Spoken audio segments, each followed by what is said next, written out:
थांनाय 2 तारिख जुलाइ 2020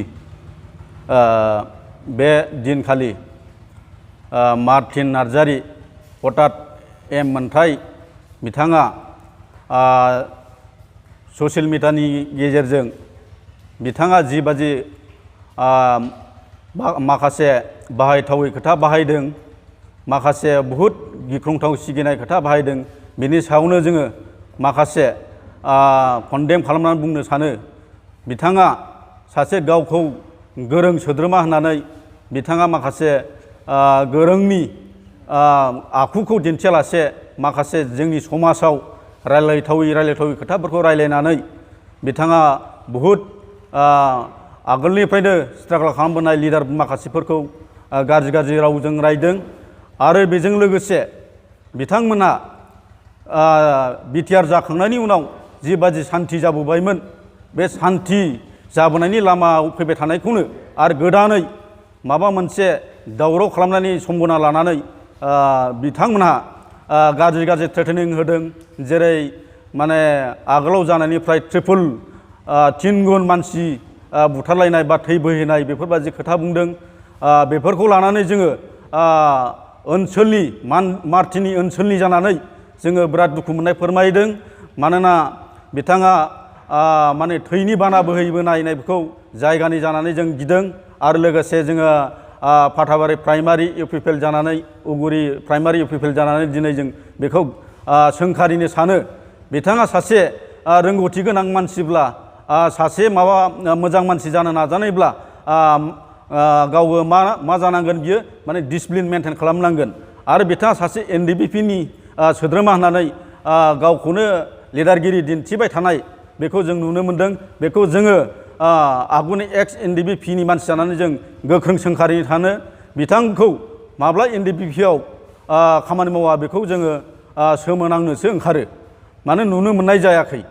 बिथाङा मानो गावनि मोनसे समाव अबेबा आफादजों जड़ित जादों ना मादों बेखौ मिथिया।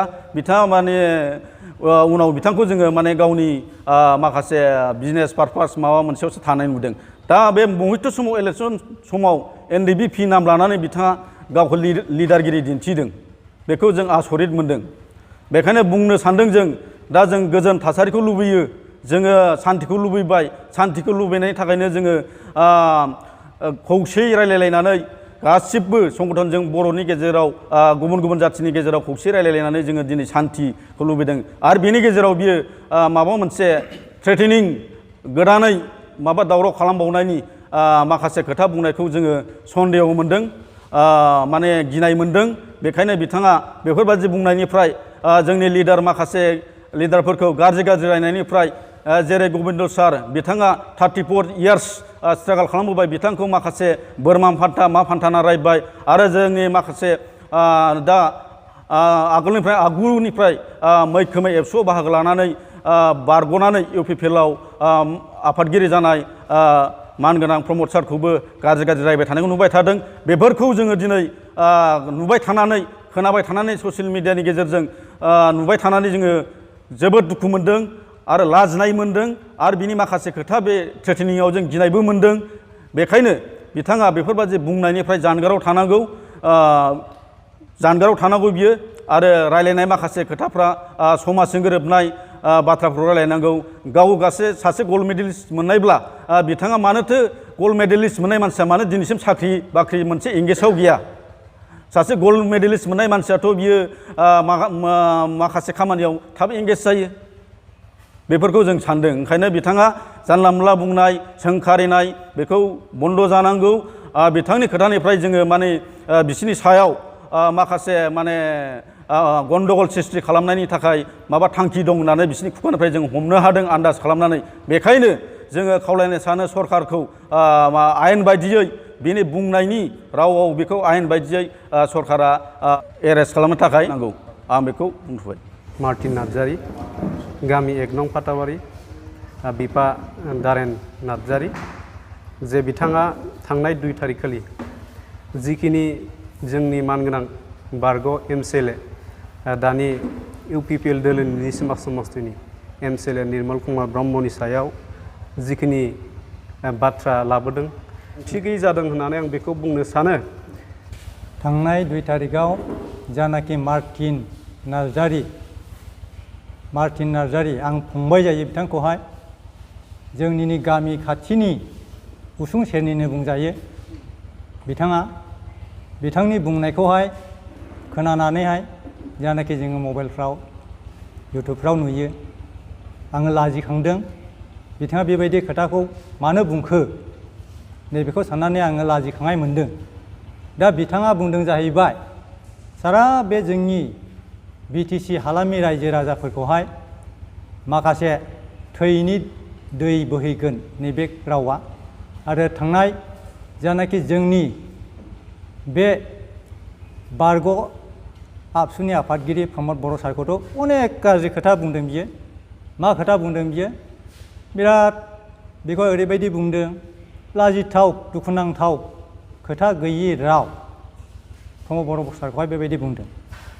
आरो बिथांखौ आङो दिनै खावलायगोन मानो होनोब्ला बिथाङा मोनसे स्कुलावहाय बियो प्राइभेट स्कुलनि UN एकाडेमि स्कुल होननानैहाय दुंग्रुथला खुथि भेटेनारि न'आवहाय न'खौ लानानैहाय बिथाङा खुलिदों।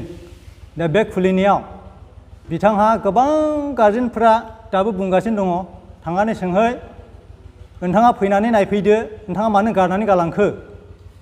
दा बेयाव गोबां गथ'फ्रा इउनिफर्म सुहोनानै स्कुलाव बायदिसिना माब्रै जाबावगोन माब्रै मागोन नैबेखौ सानसोलायगासिनो दङ। सुमलिगुरि 2 नं 3 नं आइदुब्रि आइसारा नैफोरनि गारजेनफोरा जाम्बा जाम्बि जोंनिया ओरैबो दै गेजेरनि फिसा फिसौखौहाय मोजाङै जोथोन लानो थाखाय मोजां गियानखौहाय फोरोंलांनो थाखायहाय बिथांनि स्कुलावनो लजिं हिसाबै दोनदोंमोन। नाथाय बिथाङा दिनै मानो बेबायदि राजनितिनि फोथाराव ओंखारनानै गावखौ फाग्लामि दिन्थिनानै गावखौ खर' गरम मा जाहोननि थाखाय बिथाङा खर' गरम जादों बेखौ सानस'नो हाया। बिथाङा मानि थाखाय राजनितिनि फोथारावहाय गावखौ सासे NDPनि गरा आङो NDPनि सासे दैदेनगिरि टफि खायलाव लाब आर्मि टफि हमलायनानैहाय देखायलायनानै एक्टिं खालायलायनानै ओरै नायलायनानैहाय बुंनायखौ आङो जोबोद लाजिनो ओंखारदों आरोखि। माने एसे हल आङो जुग जुग बिथांनि आथिगुरि जारिमिनखौहाय आं मिथिजोबगौ। बिथांनि बिफाजोंनो जोङो उले गुलि थांलाय फैलाय लोगो थांलाय फैलाय बिथांनि न'खरजों बिथांनि गासिनबो जाथि बंस' जोंजोंनो रायलायजोबो दिनैबो रायलायो गाबोनबो रायलायो। बिथांखौहाय बिराद लाजिनानै आङो मा बुंगोन मा मागोन अनेक बिथांनि सायावहाय दुखु मोननाय फोरमायो न'खरनि मानसिफ्राबो। बिथाङा फरायनायावबो बिमा बिफाया बिराद खस्थ' हिसाबैब्लाबो बिथांखौहाय फोरोंदोंमोन मोनसे थांखि लानानैसो। नाथाय बिथांनि थांखिया बहा थांखो दिनै सोरखौबा क्रिटिसाइज खालामनाय सोरखौबा रायनाय सोरखौबा सोंखारिनाय बिथांनि बे रोंगौथिया बेखौ थोनबाय नामा आं बिथांनियाव प्रश्न सोंदों। बिथांखौ थोनबाय नामा बिथाङा NDPनि सोद्रोमा नंगौमानि बे सिजफायार जाखांबाय 2005आवहाय NDPआ सिजफायार लाबाय। सिजफायार लाखांनायनि उनावहाय फैनानै बिराद गोबाव जाबाय जाखांनायनि उनावहाय जोङो मोनसे समावहाय जोङो लबार प्लान्टेसन जोङो मोनसे 25,000 करि सासेयाव खांनानैहाय जोङो मोनसे फार्म खुलिदोंमोन। बे दुंग्रुथला दानि बे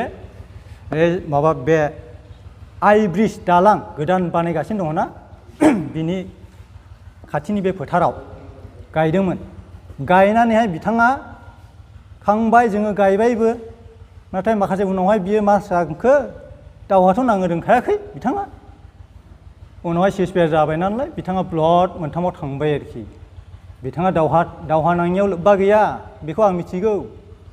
बिथाङा खस्थ'बो लानाङाखै मुंबो लानाङाखै सिजफायार जाखांनानै बियो आराम थांनानैहाय ग्रोब जोंनो उदि होनो हायाखै बिथाङा। जोंनि थाखाखौबो गोबाङै जानानै थांदों बिथाङा लबार प्लान्टेसननि जोंनि थाखा खांनायखौहाय। दाबो सोंलां जाबाय गोबां लोगोफोर दङ जोंहा आनइमप्लयड इउथ जोंनि लबार प्रडिउसार ससाइटि जोङो दादोंमोन। बेखौबो बिथाङा साक्सेसफुल खालामाखिसै। मथा मथि बिथांनि साननाय प्लान पलिसिफ्रा मोनसेबो जाफुङाखै दिनैसिमाव आंनि नुनायाव। गोरलै उन्दैनिफ्रायनो आंथ' बेखौ नुनाय मानाय जोंजोंनो थानाय आंनि फंबाय जायो उन्दै बैसोनि आंनिफ्राय अनेक लैसिन बिथाङा गोबांथार माबायावहाय माबा खालायदोंमोन नाथाय NDPआव हाबफैदोंमोन।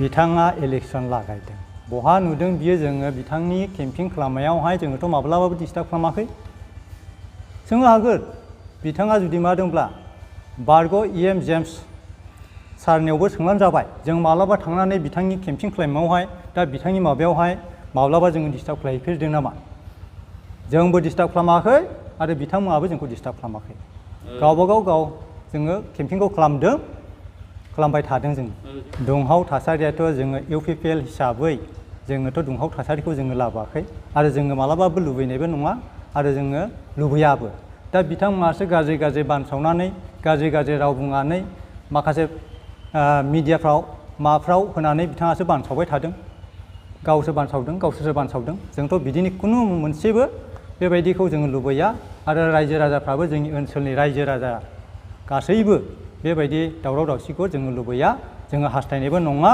जों एरियानि जानानै आरो रावबो रायजो राजाफ्राबो बेखौ हास्थाया जोबथारनायाव आं बिथांखौ खावलायहरो बिथाङा जाहाथे बिथां बायदिसिना बानसावनायनिफ्राय जाहाथे बिथाङा गोजानाव थायो